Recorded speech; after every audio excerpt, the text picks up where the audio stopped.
In the 1850s, the new colony of Canterbury was bursting with energy, but they found expansion difficult because the main landing place at Lyttelton was separated from the main town, which of course was Christchurch, by the Port Hills.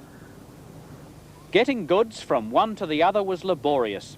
It was via a winding, narrow road through Sumner, or by small boat, down the harbour and around Godley Head and Sumner, and into the estuary to a wharf at Ferrymead. The railway was the great invention of the times. It meant progress. So a line from Lyttelton to Christchurch was suggested in 1854. It would mean a tunnel 3 kilometres long through the Port Hills. It would be New Zealand's first railway. Work on the big hole began in 1861, but the English contractors found the volcanic rock too tough, so George Holmes and Company of Melbourne took over. Clearly the tunnel would take a long time to finish. It was not destined to open until 1867. But the need for good transport was desperate. As a temporary measure, it was decided to lay the rail line to the wharf at Ferrymead, where most of the goods from Lyttelton was being landed.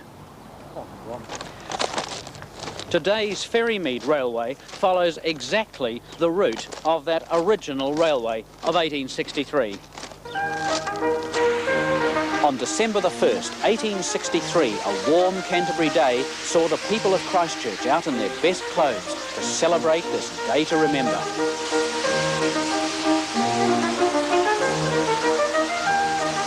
Canterbury Railway's locomotive number 1 was appropriately named Pilgrim. It was built in England and weighed 32 tonnes.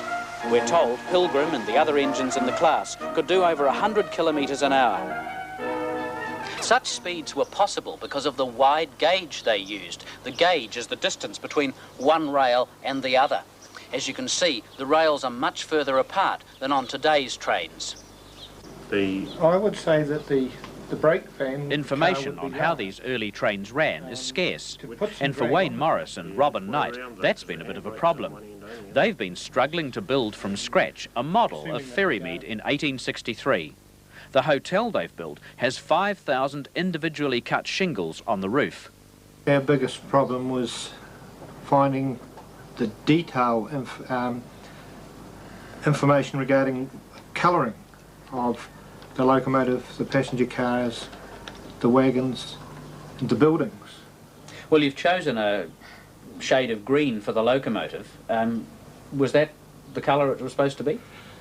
The colour of the green was based on a W. Stewart painting of Pilgrim that was painted years ago by Bill Stewart, and it has been described in the press of 1863 as a pleasant green.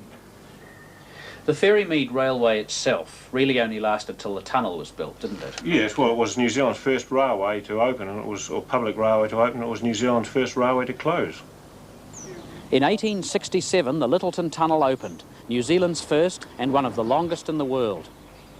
The era of the Christchurch to Ferrymead Railway was finished.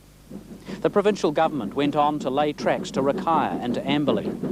In the late 1870s, the central government forced that wide gauge to be narrowed because the whole country was to have narrow gauge. Pilgrim, 8 other locomotives, 22 carriages and 287 wagons were sold to South Australia. New Zealand's first railway was a momentous step forward. It was a real railway and it worked. It set the scene for the railways that went on to build New Zealand.